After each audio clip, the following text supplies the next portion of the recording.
Dear students, अस्सलाम वालेकुम। Course आपका है data and computer communication.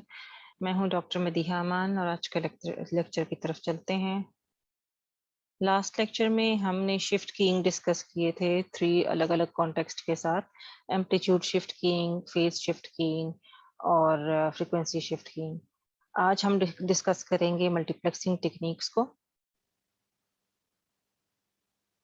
Reference book जो हम यूज कर रहे हैं वो है data communication and networks, 5th edition है बहरोज फॉरज़म की। और आज के लेक्चर में हम डिस्कस करेंगे मल्टीप्लेक्सिंग और उसकी 3 जो है मेजर टेक्निक्स को डिस्कस करेंगे। एक उसमें पहली टेक्निक है फ्रीक्वेंसी डिवीजन मल्टीप्लेक्सिंग, फिर हम देखेंगे वेवलेंथ डिवीजन मल्टीप्लेक्सिंग और लास्ट में हम देखेंगे time division multiplexing. Multiplexing itself होती क्या है, ब्रीफली जब हम ओएसआई मॉडल को डिस्कस कर रहे थे उसमें भी मैंने आपको समझाई थी ये बात कि जब हम लोग मैनी टू वन की तरफ जा रहे होते हैं, जैसे ऊपर से अगर आपके पास मैसेज आ रहा है या पैकेट आ रहा है या सेगमेंट आ रहा है और उसको हम इनकैप्सुलेशन उसकी करते जाते तो हम उसको मल्टीप्लेक्स करते थे एक लिहाज से, और फिर रिसीविंग एंगल पे डीमल्टीप्लेक्स होता है। ये तकरीबन वही कॉन्सेप्ट है, थोड़ा सा ये एंगल इसका अलग है। बाय थ्योरी देख लेते हैं। Whenever the bandwidth of a medium linking two devices is greater than the bandwidth needs of the device, the link can be shared. जब भी हमारे पास ऐसी सिचुएशन होगी, सपोज कि अगर हमारे पास कोई नोड ए है सपोज, और ये नोड बी है और इनके दरमियान एक लिंक है और उसकी जो बैंडविड्थ है वो इतनी ज्यादा है कि इन डिवाइसेस की नीड से भी ज्यादा है। मतलब इसमें मेरे पास एक्स्ट्रा बैंडविड्थ है जो कि इन डिवाइसेस को रिक्वायर्ड नहीं है और वो अदरवाइज वेस्ट जाएगी। तो इस तरीके से हमें बैंडविड्थ को यूटिलाइज करना चाहिए कि वो वेस्ट ना जाए। तो बैंडविड्थ की यूटिलाइजेशन के लिए एक टेक्निक है मल्टीप्लेक्सिंग, जो कि क्या करती है, multiplexing is a set of techniques that allows simultaneous transmission of multiple signals across a single data link. तो इसके लिए क्या करते हैं कि इस लिंक को शेयर कर देते हैं। शेयर इसलिए करते हैं ताकि जो बैंडविड्थ है वो डिवाइड हो जाए, और जब डिवाइड होगी बैंडविड्थ तो जाहिर है वो जो है वेस्ट नहीं होगी। As data and telecommunication use increases, so does traffic. We can accommodate this increase by continuing to add individual links each time a new channel is needed.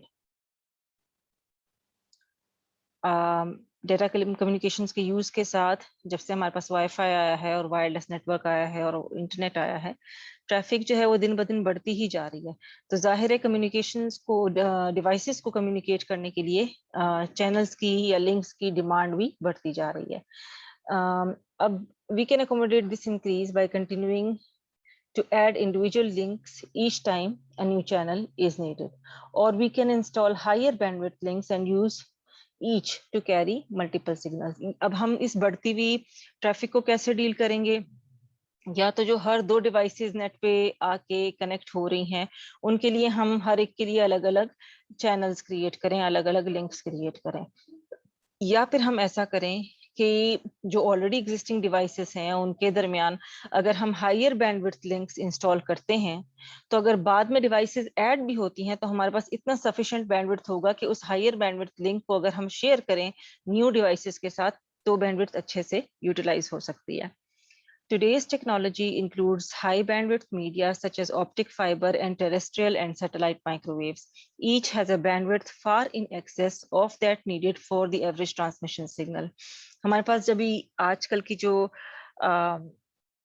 Technology है इसमें जो हाई बैंडविड्थ मीडिया है वो किस किस को mostly मिला हुआ है, जहाँ पे ऑप्टिकल फाइबर यूज हो रहा है, टेरेस्ट्रियल यूज हो रहा है, आपके पास सैटेलाइट माइक्रोवेव्स यूज हो रहे हैं। इनके पास बैंडविड्थ बहुत ज्यादा है, इतनी ज्यादा है एक्सेस कि जितनी एवरेज ट्रांसमिशन सिग्नल के लिए चाहिए उससे काफी ज्यादा है इनके पास।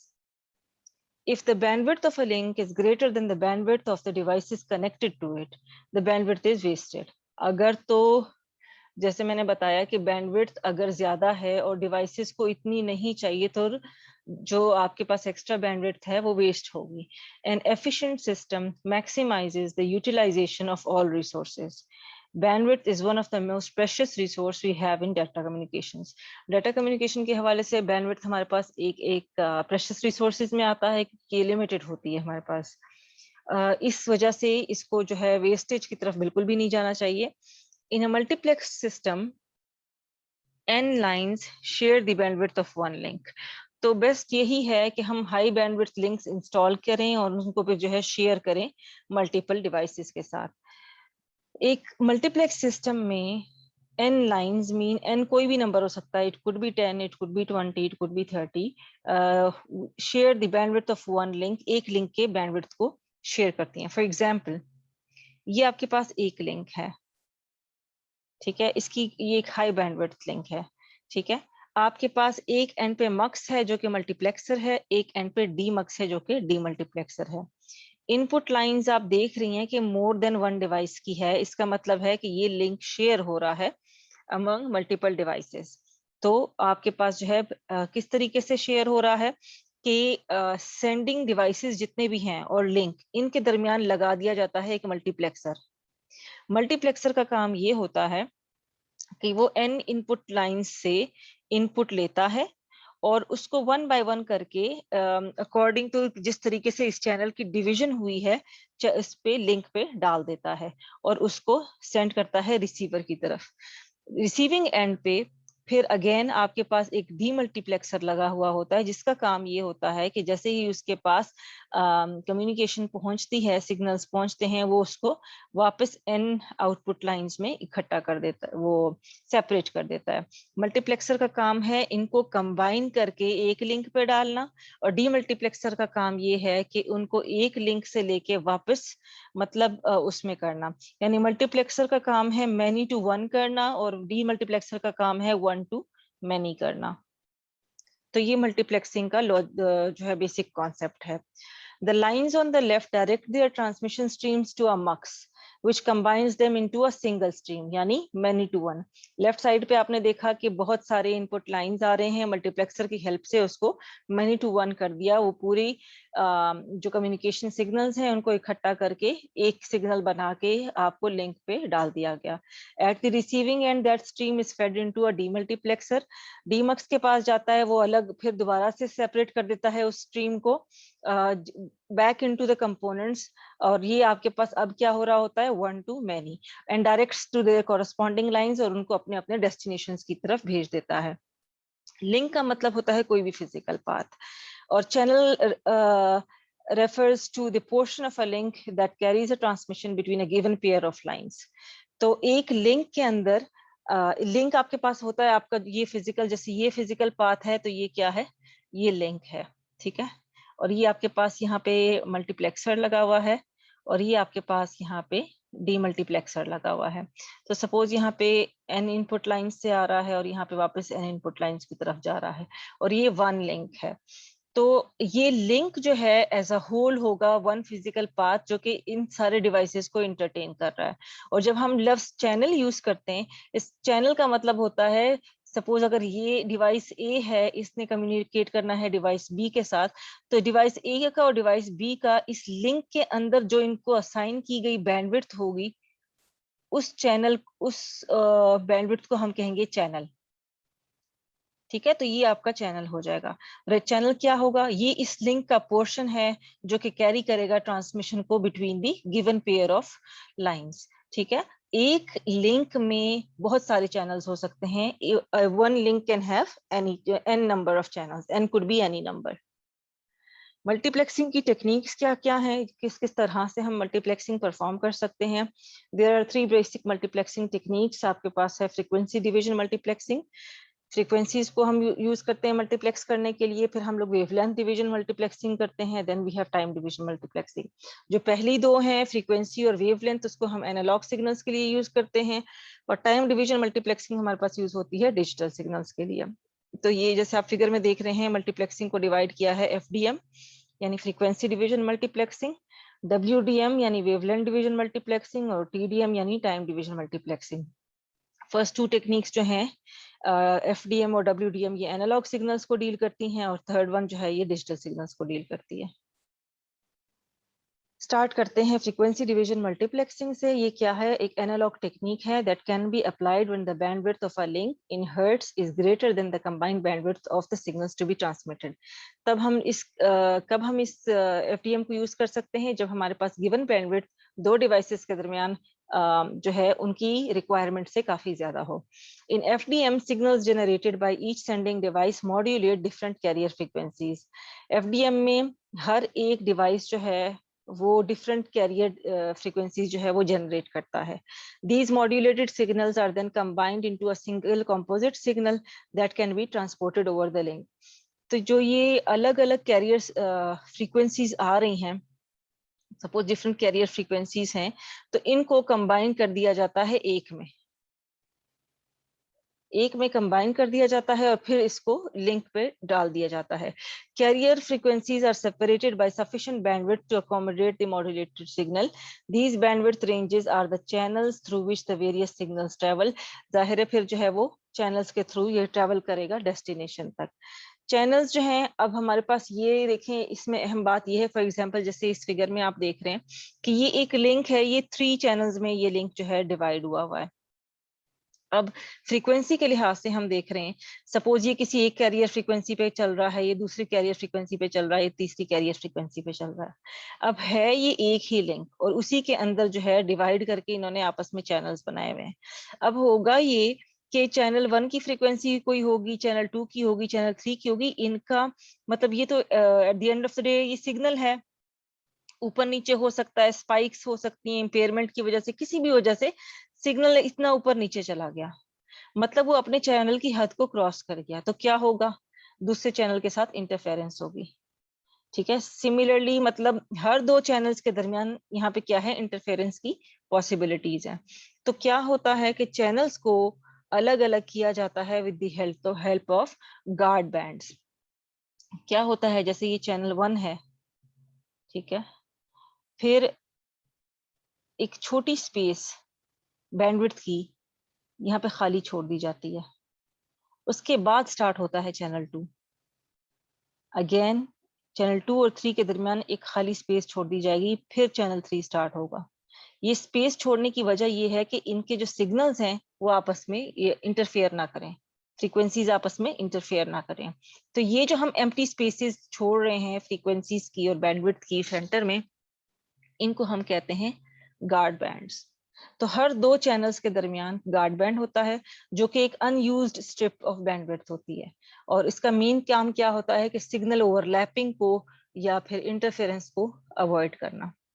इन addition carrier frequencies must not interfere with the original data frequencies. दूसरी ये कि कैरियर फ्रीक्वेंसीज, आपको जैसे हमने पिछले लेक्चर में भी पढ़ा था, कैरियर फ्रीक्वेंसी है असल में बेस फ्रीक्वेंसी, और उसका काम क्या है मेन, के बेस फ्रीक्वेंसी के ऊपर ओरिजिनल डाटा को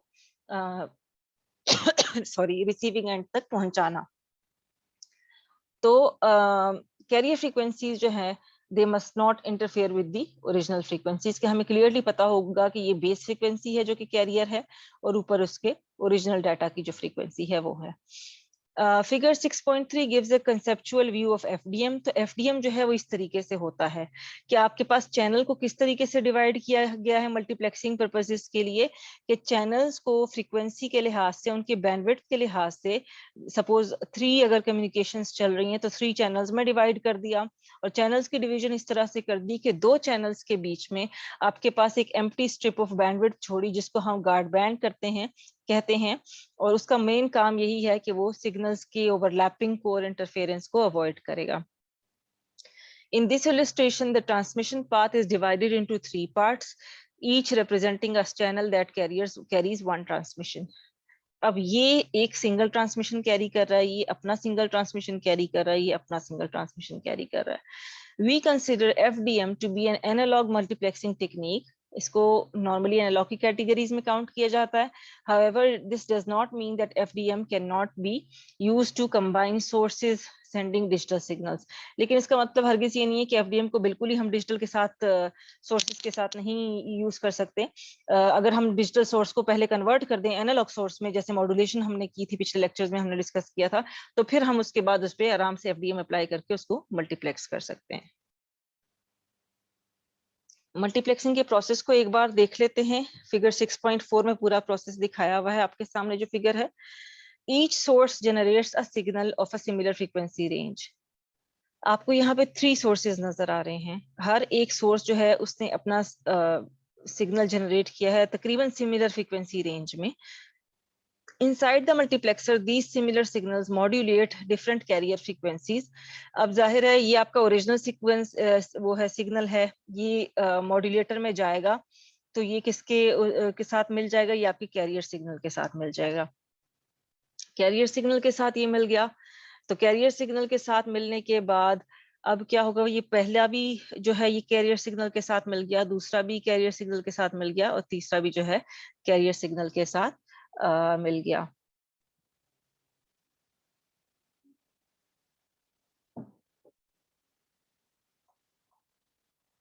ओके तो ईच सोर्स जो है वो जनरेट करेगा signal. Somewhat similar frequency range है इन तीनों की, आपको नजर आ रहा होगा। तो सबसे पहले क्या होगा, मक्स के अंदर ये जो बॉक्स आपको नजर आ रहा है ये मक्स है जो कि आपको मल्टीप्लेक्सिंग का प्रोसेस करके देगा। इसके अंदर these similar signals are modulated, signals modulate different carrier frequencies. अब पहले वाले के लिए सिग्नल के लिए ये इसका मॉड्यूलेटर है, फर्स्ट वन का, ये सेकंड वन का और थर्ड वन का। तीनों के आप देख रहे हैं कि कैरियर फ्रीक्वेंसीज अलग अलग हैं। हर एक सिग्नल जो है अपनी कैरियर फ्रीक्वेंसीज को मॉड्यूलेट करेगा और उसके बाद जो रिजल्टेड, अब इसका जो मॉड्यूलेटेड सिग्नल है इन दोनों का मिला के वो ये है, और इन दोनों का मिला के मॉड्यूलेटेड सिग्नल ये है, और इन दोनों का मिला के ये है। रिजल्टिंग मॉड्यूलेटेड सिग्नल कैसे बनेगा, क्योंकि ये फिर इसके जरिए जो है वो कंबाइन होगा, और कंबाइन होके आपके पास ये देखें जो ये है, ये आपके पास एक सिंगल कंपोजिट सिग्नल आ गया। और ये वो सिग्नल है which is sent out over a media link that has enough bandwidth to accommodate this communication. अब डीमक्स में क्या प्रोसेस होगा ऑन दी रिसीविंग एंड, के डीमक्स जो है वो सीरीज ऑफ फिल्टर्स को यूज करता है ताकि वो इस कंबाइन किए गए सिग्नल को डिकम्पोज कर सके कंस्टिट्यूएंट कंपोनेंट सिग्नल्स में, जिस तरह से सोर्स से ओरिजिनेट हुए थे। Individual signals are then pass to a demodulator. अब ये डेस्टिनेशन पे ये कंपोजिट सिग्नल पहुंचा, यहाँ पे ये जो बॉक्स है ये डीमक्स को रिप्रेजेंट कर रहा है। डीमक्स के अंदर ये गया और आपने देखा कि थ्री सेपरेट फिल्टर्स जो हैं वो लगे हुए हैं। तो इन फिल्टर्स का काम क्या है, इस कंपोजिट सिग्नल को ये आपस में वो डिकम्पोज करेंगे, और डिकम्पोज करने के बाद ये इसके कंस्टिट्यूएंट कंपोनेंट सिग्नल्स बन गए हैं। ये जो इंडिविजुअल सिग्नल्स हैं इसको फिर आगे पास किया जाता है डीमॉड्यूलेटर से, और डीमॉड्यूलेटर से जब इसको पास करते हैं तो क्या होता है, इसको सेपरेट किया जाता है इस सिग्नल को कैरियर फ्रीक्वेंसी से। और सिग्नल्स को कैरियर फ्रीक्वेंसी से जब हम सेपरेट करते हैं तो फिर उसको हम लोग आउटपुट लाइंस पे डिलीवर कर देते हैं। ये हमारे पास आउटपुट लाइंस है, और इस तरीके से ये सारा मल्टीप्लेक्सिंग का प्रोसेस फ्रीक्वेंसी के लिहाज से, यानी फ्रीक्वेंसी डिवीजन मल्टीप्लेक्सिंग का प्रोसेस इस तरीके से पूरा होता है। एक एग्जांपल देख लेते हैं। Assume that a voice channel occupies a bandwidth of 4 kilohertz. We need to combine 3 voice channels into a link with a bandwidth of 12 kilohertz. और बैंडविड्थ की रेंज हमारे पास क्या है, 20 किलोहर्ट्ज से लेके 32 किलोहर्ट्ज तक। हमने कॉन्फ़िगरेशन दिखानी है फ्रीक्वेंसी डोमेन को यूज करते हुए, और for the sake of this example assume there are no guard bands. इसका मतलब ये है कि जो ये 20 to 30 किलोहर्ट्ज है इसको हम लोग डायरेक्ट चैनल्स में डिवाइड करेंगे बगैर इसमें गार्ड बैंड्स दिए हुए। तो हमारे पास जो है वॉइस चैनल है, हमारे पास 3 जो है हमारे पास वो हैं वॉइस चैनल्स हैं। यानी फॉर एग्जांपल हम लोग 3 टेलीफोन सेट्स को ले लेते हैं, 1, 2 and 3। And single voice channel जो है वो ऑक्यूपाई करता है अ बैंडविड्थ ऑफ 4 किलोहर्ट्ज, यानी इसको भी 4 किलोहर्ट्ज का बैंडविड्थ चाहिए, सेकंड को भी और थर्ड को भी। ठीक है, अब हमने इसको कंबाइन करना है, जाहिर है मल्टीप्लेक्स करके इसको लिंक पे भेजेंगे एक कंपोजिट सिग्नल की तरह। तो वो जो हमारे पास लिंक है उसकी टोटल कैपेसिटी हमारे पास है 12 किलोहर्ट्ज। ठीक है, 12 किलोहर्ट्ज की कैपेसिटी का हमारे पास लिंक है, और इसकी जो हमारे पास रेंज ऑफ फ्रीक्वेंसीज है वो हमारे पास है 20 से 32। यानी इस 20 से 32 को अब हम इन 3 पे डिवाइड करेंगे कि हर एक के हिस्से में कितना बैंडविड्थ आता है। तो अगर हम इक्वली डिवाइड करते हैं, 12 किलोहर्ट्ज है तो 3 के लिए अगर हम करेंगे 3 4 12 होता है, इसका मतलब है कि हर एक हिस्से में तकरीबन 4 किलोहर्ट्ज का जो है आपके पास बैंडविड्थ आएगा। तो 20 से 24 तक हम फर्स्ट को असाइन कर देते हैं।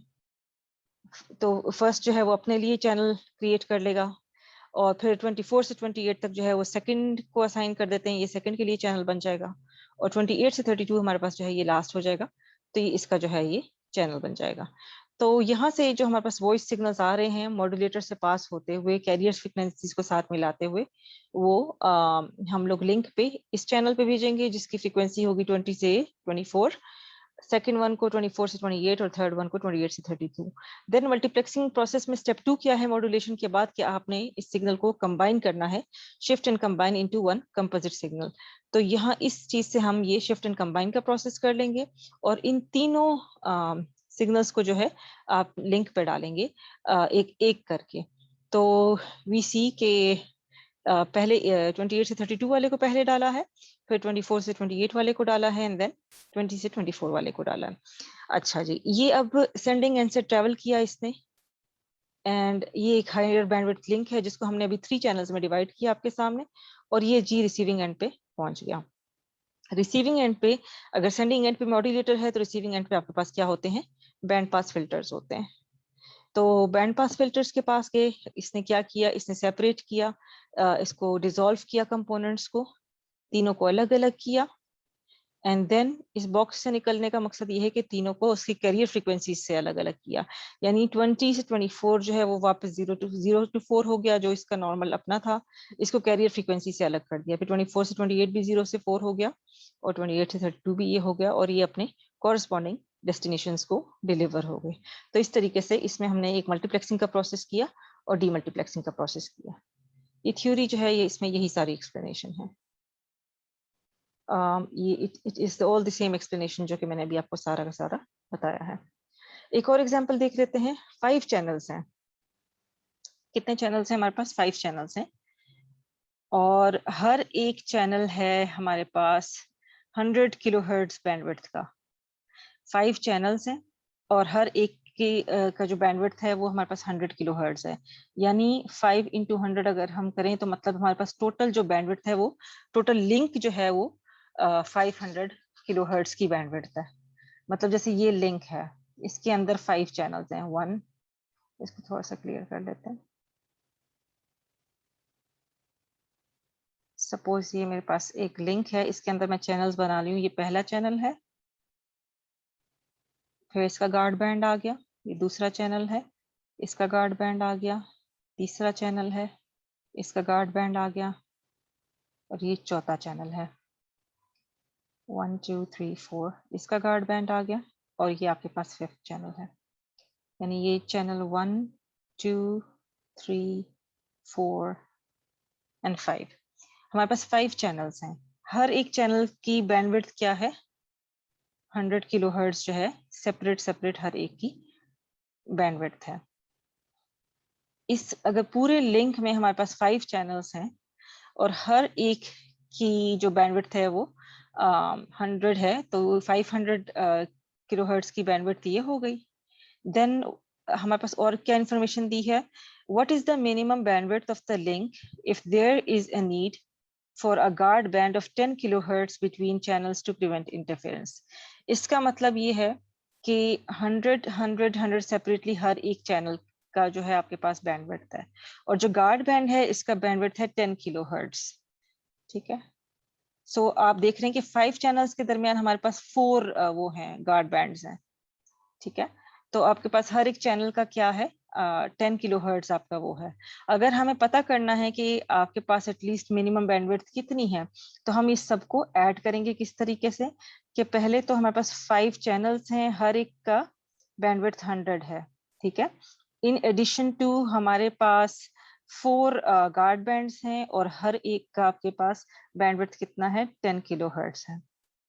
सो हमारे पास ये क्या हो जाएगा, 500 प्लस 40, और हमारे पास टोटल जो है 540 किलो हर्ट्स आपके पास जो है मिनिमम आपकी रिक्वायर बैंडविड्थ है।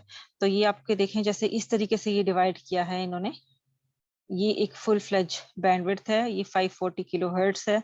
100 किलो हर्ट्स के चैनल में इन्होंने इसको डिवाइड किया है, बीच का जो गार्ड बैंड है वो 10 किलोहर्ट्ज है।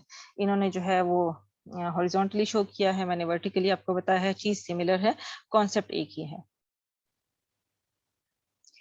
बाकी एप्लीकेशन फ्रीक्वेंसी डिवीजन मल्टीप्लेक्सिंग की क्या क्या हैं कि सबसे कॉमन एप्लीकेशन है इसकी जो हमारे पास रेडियो ब्रॉडकास्टिंग है, एएम चैनल्स और एफएम चैनल्स। रेडियो जो है वो अपनी एयर को यूज करते हैं ट्रांसमिशन मीडियम के तौर पे।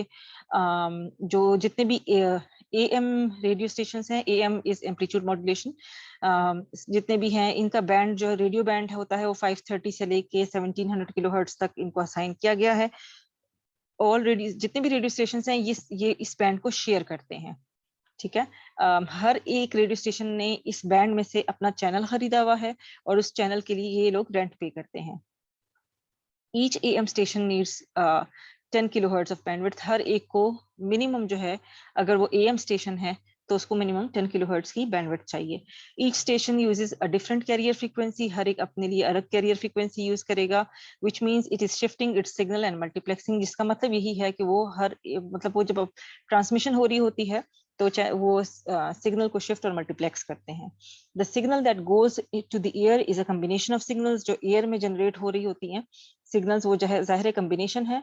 और रिसीवर पे यानी रेडियो स्टेशन पे या सॉरी रेडियो डिवाइसेस पे जिस पे हम रिसीव कर रहे होते हैं ये सारे सिग्नल्स, वहां पे फिल्टर्स हैं जो कि हम ट्यून करने से खाली, जैसे हम FM 101 को ट्यून कर रहे हैं या किसी भी चैनल को ट्यून कर रहे हैं, तो उस ट्यूनिंग के जरिए फिल्टर्स हम यूज करते हैं जिसके जरिए वो आपको डिकम्पोज करके सिर्फ आपके रिक्वायर्ड ट्रांसमिशन आप तक पहुंचाता है और बाकी सबको ड्रॉप कर देता है। Without multiplexing, only one AM station could broadcast to the common link, the air. However, we need to know that there is no physical multiplexer or demultiplexer here. Multiplexing is done at the data link layer. The situation is similar in FM broadcasting. सारी जो ये broadcasting है इसमें multiplexing का किरदार बहुत ज्यादा है, क्योंकि अगर हम लोग मल्टीप्लेक्सिंग नहीं करेंगे तो फिर इतने सारे रेडियो स्टेशन कभी भी ट्रांसमिशन नहीं कर सकेंगे। फिर एक ही लिंक होगा और किसी एक ही स्टेशन के पास होगा और सिर्फ वही जो है अपनी ब्रॉडकास्ट को ट्रांसमिट कर सकेगा। मल्टीप्लेक्सिंग की जो ये टेक्निक है, मल्टीप्लेक्सर, ये जो डिवाइस है ये डाटा लिंक लेयर की डिवाइस है, सेकेंड लेयर डिवाइस है उसमें यूज होती है। ये जो है सिचुएशन एएम की, ये सिमिलर सिचुएशन है ये फ्रीक्वेंसी मॉड्यूलेशन ब्रॉडकास्टिंग की एफएम की। और इसका जो बैंड है एफएम का वो 88 मेगाहर्ट्ज से लेके 108 मेगाहर्ट्ज तक है, बिकॉज हर एक स्टेशन को 200 किलोहर्ट्ज जो है वो चाहिए होता है बैंड का हिस्सा जिसपे वो ट्रांसमिशन कर सकें। Another common use of FDM is in television broadcasting. FDM को टेलीविजन ब्रॉडकास्टिंग में भी यूज किया जाता है। हर एक टीवी चैनल का जो है अपना बैंडविड्थ होता है और वो होता है मिनिमम 6 मेगाहर्ट्ज का चैनल होता है। इसके अलावा फर्स्ट जनरेशन सेलुलर फोन्स जो थे, पहले जनरेशन के जो मोबाइल फोन्स आए थे वो भी एफडीएम टेक्नोलॉजी यूज करते थे। ईच यूजर, हर एक यूजर को एक 30 किलोहर्ट्ज के दो चैनल जो है वो असाइन होते थे, एक वॉइस सेंड करने के लिए और एक वॉइस रिसीव करने के लिए।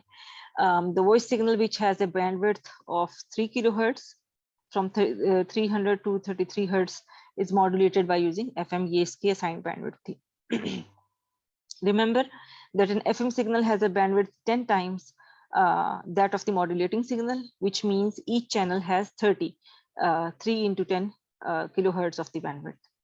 Therefore, each user is given by the base station a 60 kilohertz bandwidth. मतलब अगर FM stations होंगे जितने भी उनको जो है 60 किलोहर्ट्ज का बैंडविड्थ मिनिमम रिक्वायर होगा, ये रेंज रिक्वायर होगी। तो जो है स्टेशंस कैरी में सेल फोन्स को, तो इतनी बैंडविड्थ मिनिमम आपके पास अवेलेबल होगी किसी भी बेस स्टेशन के पास, तो ही आप कॉल प्लेस कर सकते हैं किसी भी नेटवर्क पे। नेक्स्ट इसमें जो टेक्निक है मल्टीप्लेक्सिंग की वो है हमारे पास वेवलेंथ डिवीजन मल्टीप्लेक्सिंग, WDM, और it is design to use high data rate capability of fibre optic cable. याद रखें FDM भी हमारे पास एनालॉग टेक्निक है, एनालॉग सिग्नल्स को डील करती है। WDM भी हमारे पास एनालॉग टेक्निक है और एनालॉग सिग्नल्स को डील करती है। The optical fibre data rate is higher than the data rate of metallic transmission cable, but using a fiber optic cable for a single line wastes the available bandwidth. अगर हम fibre optic को एक line के लिए ही हम use कर रहे हैं तो जाहिर है एक्स्ट्रा फालतू बैंडविड्थ जो है वो वेस्ट होगी। मल्टीप्लेक्सिंग को यूज करेंगे ताकि हम इसमें मल्टीपल डिवाइसेस को कंबाइन कर सकें ताकि आपके पास बैंडविड्थ जो है वो वेस्ट ना हो। कॉन्सेप्ट सारा वही है, जो कि एफडीएम का है, except that the multiplexing and demultiplexing, इसमें जो सिग्नल्स हैं वो बजाय ये कि आपके पास वो जो इलेक्ट्रिकल सिग्नल्स आपके पास होते हैं, इसकी जगह आपके पास क्या होते हैं, ऑप्टिकल सिग्नल्स होते हैं, और वो ट्रांसमिट किए जाते हैं कहाँ पे, फाइबर ऑप्टिक चैनल्स के जरिए। आइडिया सेम है, हम लोग सिग्नल्स को कंबाइन कर रहे हैं, डिफरेंट फ्रीक्वेंसीज को कंबाइन कर रहे हैं। फर्क ये है कि फ्रीक्वेंसीज यहाँ पे बहुत हाई हैं, यहाँ पे काफी हाई फ्रीक्वेंसीज की हम बात कर रहे हैं।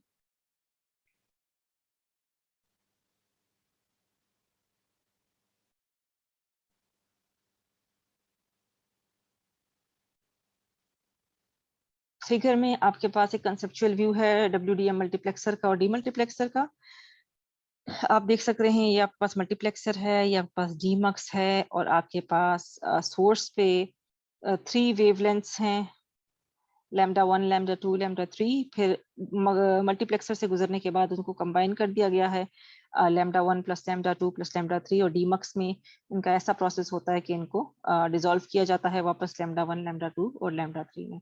Very narrow band of light from different sources are combined to make a wider band of light.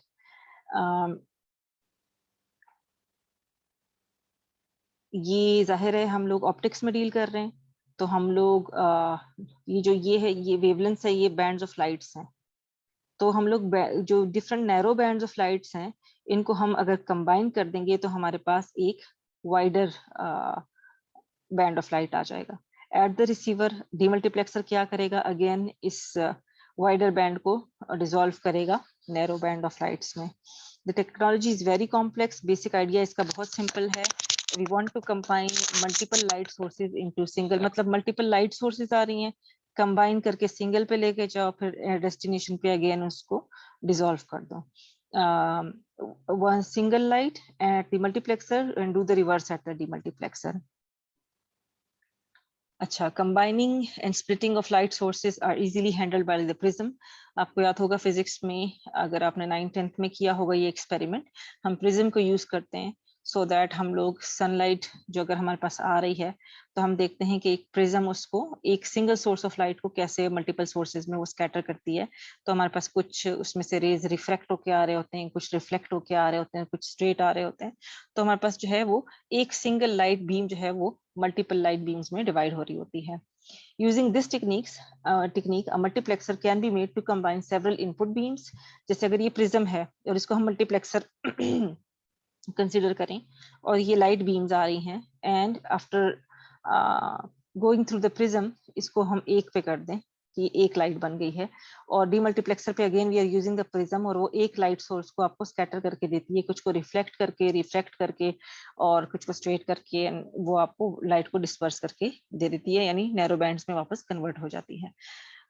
Demultiplexer can also be made to reverse the process. तो ये हमारे पास टिपिकल एक वेवलेंथ डिवीजन मल्टीप्लेक्सिंग का कॉन्सेप्ट है। Last इसमें हमारे पास कॉन्सेप्ट है टाइम डिवीजन मल्टीप्लेक्सिंग का। इसमें क्या होता है हमारे पास, जाहिर है टाइम डिवीजन मल्टीप्लेक्सिंग नाम से ही आपको पता लग रहा होगा कि हम लोग डिवीजन करेंगे किस बेसिस पे, टाइम के बेसिस पे, और ये हम लोग यूज करते हैं डिजिटल सिग्नल्स के लिए। लास्ट टू एफडीएम और डब्ल्यूडीएम बोथ हमारे पास यूज होता है एनालॉग सिग्नल्स के लिए। तो टीडीएम जो है ये एक डिजिटल प्रोसेस है that allows several connections to share high bandwidth of a link.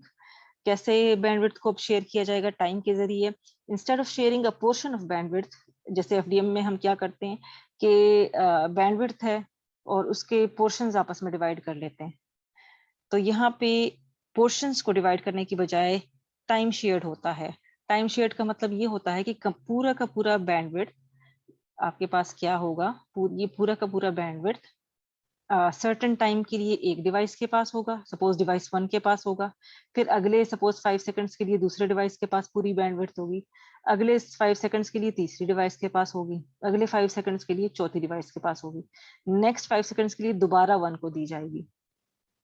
तो आपके पास पूरा का पूरा बैंडविड्थ जो है वो डेडिकेटेड अवेलेबल होता है, लेकिन टाइम शेयर्ड होता है। So instead of sharing a portion of bandwidth as in FDM, time is shared. Each connection occupies a portion of time in the link. तो link को हम लोग अब क्या कर रहे हैं, टाइम के लिहाज से हमने डिवाइड किया। सपोज जैसे 5 सेकंड्स 5 सेकंड्स है, या 10 सेकंड्स है, या 1 मिनट है, या जो भी है, उस लिहाज से आपने डिवाइड किया है। फिगर में आपको कंसेप्चुअल व्यू दिया गया है टाइम डिवीजन मल्टीप्लेक्सिंग का। आप नोट करें that the same link is used as in FDM. Here, however, the link is shown section by time rather than frequency. Same link है जिस तरह FDM में था, उसमें आपके पास चैनल में डिवीजन हो रही थी, और यहाँ पे डिफरेंस ये है कि आपके पास टाइम में डिवीजन हो रही है। In the figure, portions of signals 1, 2, 3 and 4 occupy link sequentially. आप देख रहे हैं कि पहले 4 भेज रहा है, फिर 3 भेज रहा है, फिर 2 भेज रहा है, फिर 1 भेज रहा है, and then again फिर 4 भेज रहा है, फिर 3 भेज रहा है, 3 is using the bandwidth and then 2 is using the bandwidth and then 1 is using the bandwidth and so on. तो इस तरीके से इस लिंक को जो है शेयर किया जा रहा है। अच्छा, we are concerned with only multiplexing, not switching. हमारा ये सारा मकसद इस टाइम अभी से फोकस हमारा मल्टीप्लेक्सिंग पर है। This means कि all data in a message from source 1 always goes to one specific destination. It will be 1, 2, 3 or 4. The delivery is fixed and unvarying, unlike switching. हम लोग को ये बात भी याद रखनी है कि TDM in principle जो है वो एक डिजिटल मल्टीप्लेक्सिंग टेक्निक है, और WDM और FDM हमारे पास एनालॉग मल्टीप्लेक्सिंग टेक्निक्स थी। Digital data from different sources आपके पास कंबाइन होती हैं एक टाइम शेयर्ड लिंक पे। However this does not mean that the sources can not produce analogue data. इसका मतलब ये बिल्कुल भी नहीं है कि अगर सोर्स एनालॉग डाटा प्रोड्यूस कर रहा है तो हम TDM यूज नहीं कर सकते। हम लोग मॉड्यूलेशन यूज करके या एनालॉग डाटा को सैंपल करके उसको डिजिटल में कन्वर्ट करके फिर हम जो है TDM की टेक्निक को बिल्कुल यूज कर सकते हैं। Analog data can be sampled to change to digital and then multiplexed by using TDM. तो ये आपका जो है बेसिक TDM का कॉन्सेप्ट है। तो यहाँ पे आज का लेक्चर जो है ये एंड होता है।